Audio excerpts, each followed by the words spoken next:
Nu vil jeg lige prøve at lave en video om, hvordan man laver det her såkaldte kvadratkomplettering, som jo går ud på, at et eller andet dumt svin er kommet med linjens ligning på den her form, x i anden, der skal stå plus y i anden, minus 6x plus 14y plus 42 er lige med 0. Og hele lejen går ud på, hvordan kan jeg skrive det om til x minus a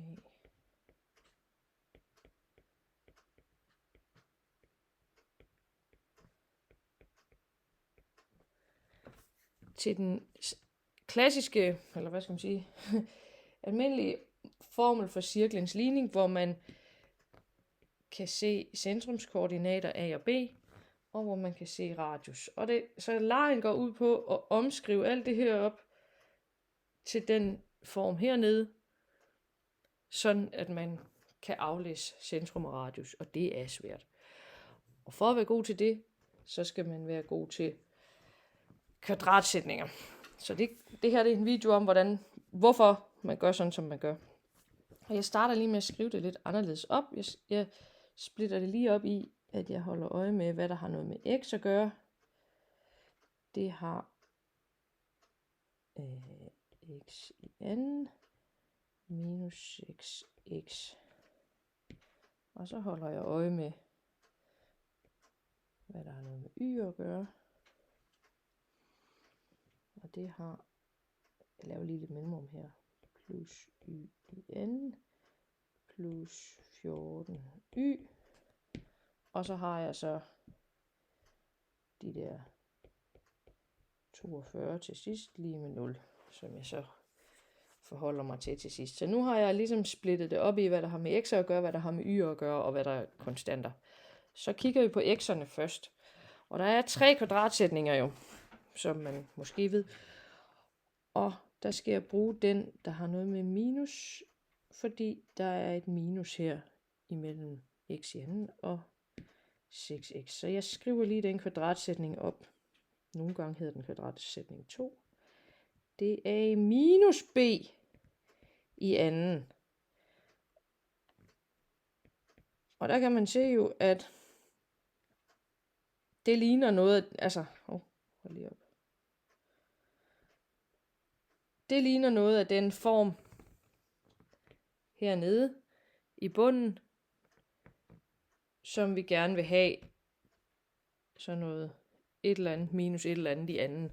Og sådan en kvadratsætning, den, når man ganger sådan 2 parenteser sammen, så giver det a i anden plus b i anden, selvom der var minus, fordi man får minus b gange minus b, og minus 2 gange a inden for parentesen gange b inden for parentesen. Så, det var den ene kvadratsætning, og den skal vi bruge her. Og jeg skal så nu ligesom forsøge at indse, at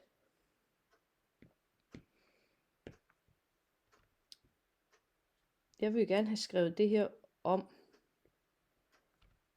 til x minus et eller andet i anden, fordi så ligner det den der form, der er nede i bunden, så ligner det x minus et eller andet tal i anden. Og der skal jeg så ligesom indse, at det her x i anden, det er det, der svarer til det her a i anden. Og de her 6x, det er det, der svarer til minus 2. Nu flytter jeg lige en streg der igen. Det er det, der svarer til minus 2 gange a gange b. Så det svarer altså til minus 2 gange et eller andet gange x. Fordi x, det er det, der svarer til a. Og så skal jeg ligesom have gættet, hvad er det så, der svarer til b. Fordi det skal så stå her. Inden minus 2 gange a gange b. Så 2 gange den der gange den der. Og hvis minus 2 gange et eller andet gange x, det skal give 6x, så skal det her være et tretal. Det skal skrives sådan der. Så skal det være et tretal, der skal stå der. Og det betyder, at det er et tretal, der skal stå der. Så det er mit gæt. Og hvis jeg så med den her kvadratsætning her, hvis jeg så gangede hele den her parentes ud, så ville det give x i anden, det svarer til a i anden, plus de der minus 3. Nej, det skal faktisk ikke være minus 3, det skal bare være 3. 3 i anden, fordi minuset er der taget højde for i den her sætning. Det var da utroligt, som jeg tegner på. Vi ser minuset, selvom der er minus her, så bliver det stadig plus her. Nå. Minus 2 gange 3 gange x, det vil sige, det vil blive x i anden, plus 9 minus 6x. Og så kan enhver jo se, at så er der ligesom lige lidt for meget, nemlig et nital for meget. Jeg var kun interesseret i at få noget x i anden og noget minus 6x. Og nu har jeg simpelthen fået et nital med i pakken, og det var jeg ikke interesseret i. Så derfor så skal jeg lige trække 9 fra igen, fordi så ville der også blive trukket 9 fra hernede. Og så var vi af med dem.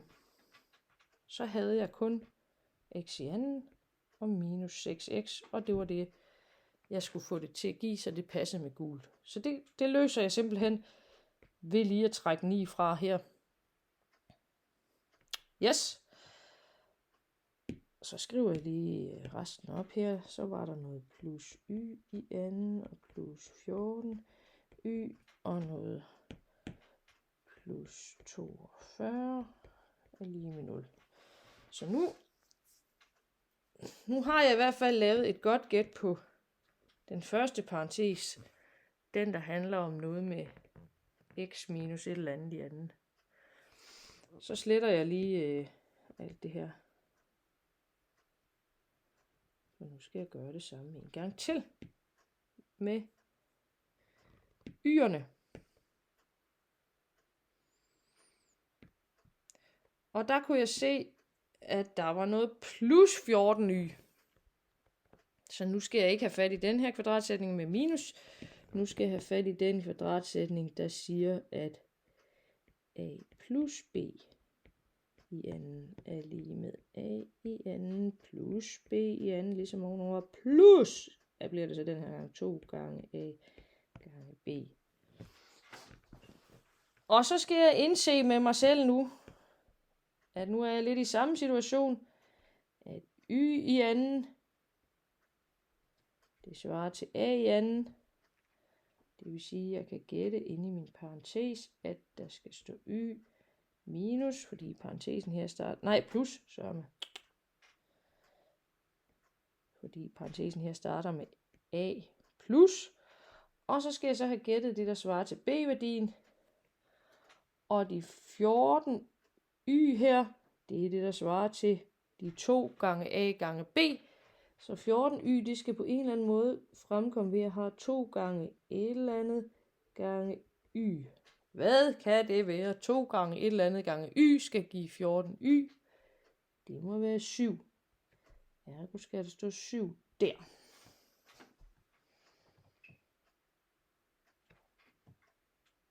Og det her lille i anden, det fører altså med til parentesen. Flytter jeg det lige lidt sådan der. Så nu har jeg gættet på, at det skal være 7 inde i min parentes, og jeg har en parentes med noget plus i, ligesom herover, fordi at jeg har fået plus 14y. Så det bliver nødt til at være sådan. Og så er det ligesom før. Hvis jeg nu gangede hele den her parentes ud ved hjælp af den her kvadratsætning, så ville jeg jo få 3 led. Jeg vil få a i anden og b i anden og 2ab, så jeg vil få y i anden plus 7 i anden plus 2 gange 7 gange y, og det vil så give y i anden plus 49 plus 14 y. Og så har jeg fået igen sådan en lidt uønsket ting her, nemlig 49. Det var jeg ikke interesseret i. Jeg var kun interesseret i at få noget y i anden og noget plus 14y, og nu har jeg simpelthen fået 49 for meget med, så dem trækker jeg fra igen. Fordi så passer det med, at hele det her udtryk, y plus 7 i anden minus 49, det giver lige præcis y i anden plus 14y, fordi de 49, dem annullerer jeg selv. Så skriver jeg lige det gule på igen også. Jeg havde jo også x minus 3 i anden minus 9, og så havde jeg, så kommer der det der, og så kommer der plus de 42.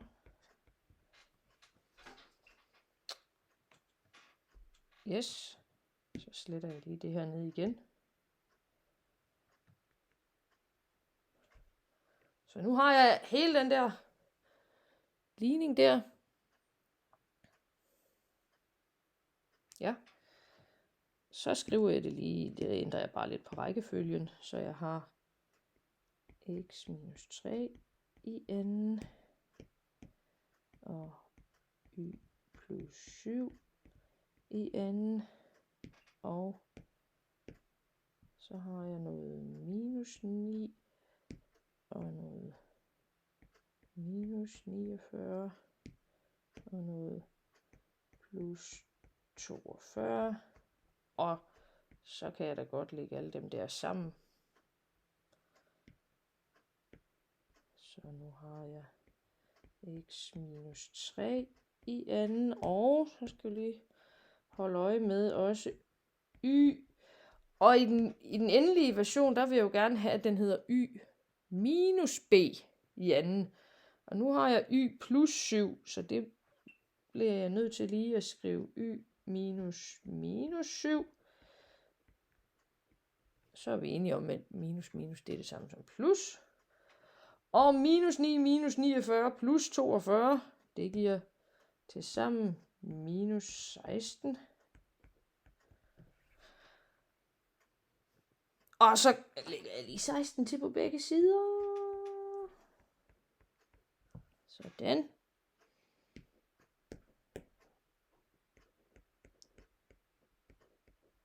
Så har jeg x minus 3 i anden.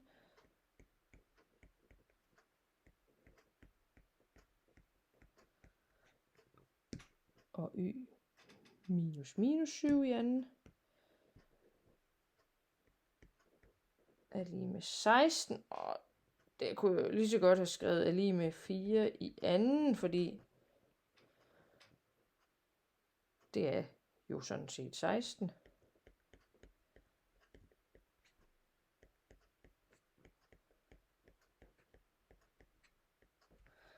Og nu kan jeg ud fra det, jeg mangler lige en slutparentes der. Ud fra det kan jeg så endelig langt om længe se, at det der svarer til A, det må være 3. Og det der svarer til B, det må være minus 7. Bemærk, at det andet minus her foran 3-tallet og foran her, det hører ikke med til, hvad der er A og B.